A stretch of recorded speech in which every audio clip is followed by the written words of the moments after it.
Good day, everyone. I am Emmanuelle Borres, and I am going to present the ecological profile and developments of Bagong Lipunan.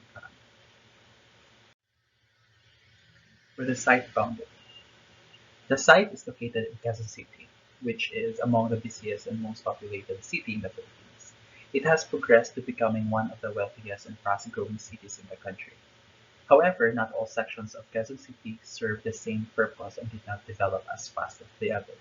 Though the city was hailed as a success, parts of the city still have factors that needs a resolution for life improvements.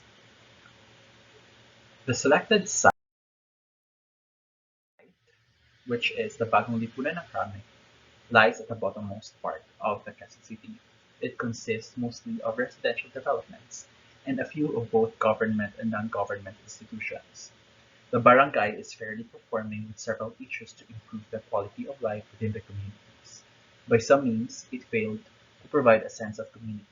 Overpopulation has been a major contributing factor to the current challenges of the barangay.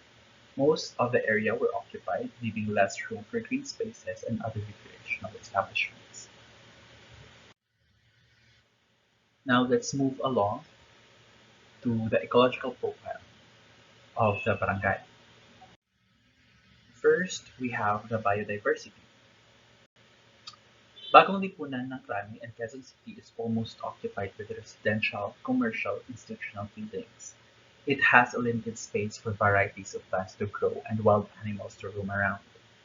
Birds and stray animals are the only plentiful in the area. There are very few native trees that also exist on the roadside.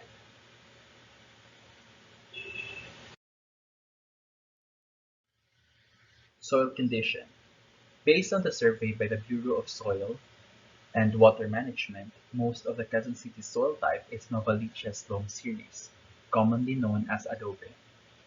Bagong Lipunan ng Krami has this soil type which is mainly characterized by its hard and compact composition. The quality of the soil will differ depending on the depth.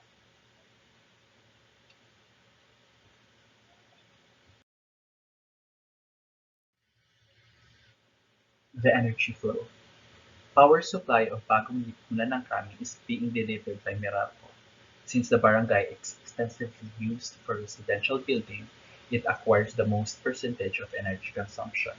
Second is the commercial, then industrial, and streetlights.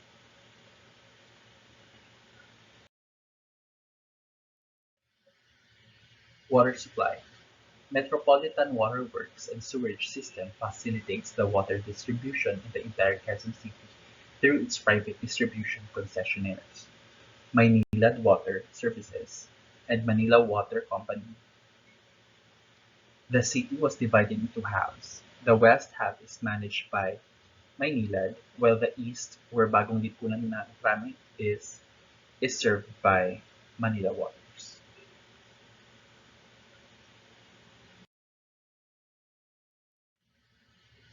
Drainage. Quezon City has four principal river basins, covering the largest area. San Juan, San Francisco River traverses even in Bagong Lipunan ng Krami. Unfortunately, the river is disregarded in maintaining its cleanliness. In fact, all sorts of waste are being irresponsibly discharged into the river, making the water polluted and foul-smelling.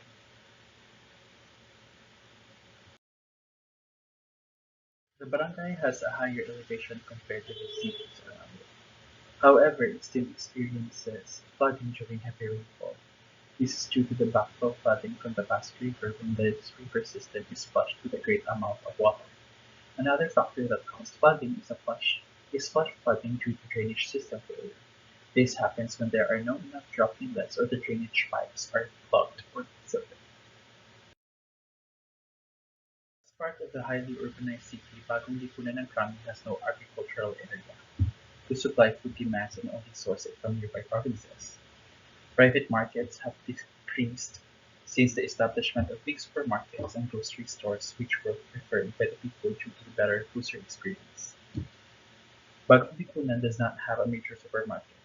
This may be due to nearby centers in Cubao and San Juan, which are accessible to the residents. Fresh produce can also be purchased in neighborhood areas. had seen the potential of the area for condominiums and commercial use. Due to convenience, people have resided near the area that soon made the barangay crowded. The effects of urbanization had devalued the ecological state of the community, polluting the environment of every irresponsible human activity. Now the barangay is packed with mostly residential buildings with no green spaces to breathe. Barangay has a total population of 14,986. The household population has a total of 14,834, which has a difference of 163 that consisted the institutional population or those who live in institutional quarters, like hotels, hospitals, orphanages, homes for the aged, jails, and military camps. Methods. Heavy traffic is among the top challenges in this area. Ineffective road layout focused the traffic on one main road. Misallocation of private properties where only a selected few could enter also made a significant contribution to this issue. As a resident myself, I observe that there is no major um, gathering that's being practiced in this community. There's no space for people to gather or to socialize. That's why it failed to give some sense of community.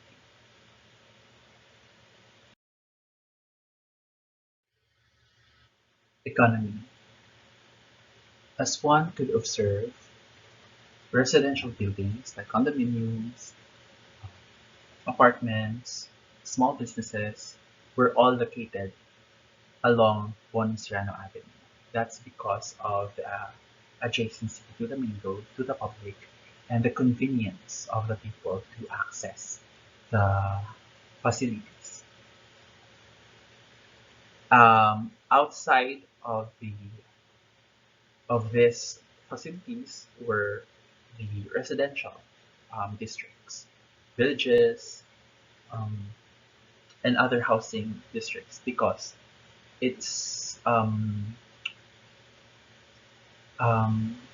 private and not easily accessible to the people. That's why it's placed inside of the barangay.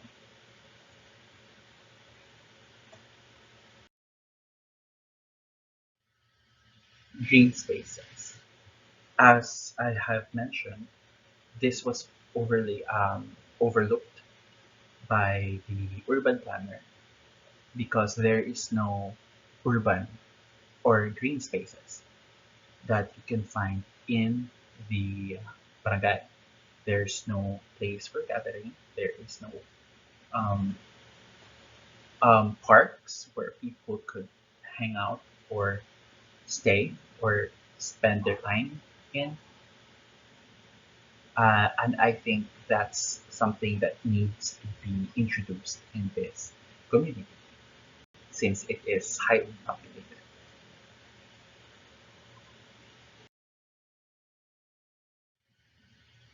For location fit,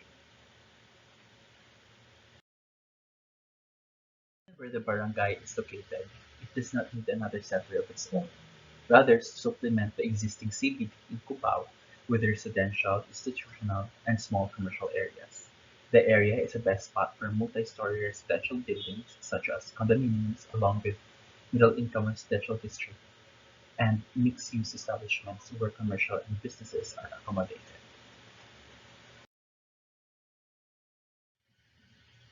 For location fit, as of the year 2015, the population of Bagong Lipunan and Kami is 14,996 with a growth rate of 14.14%.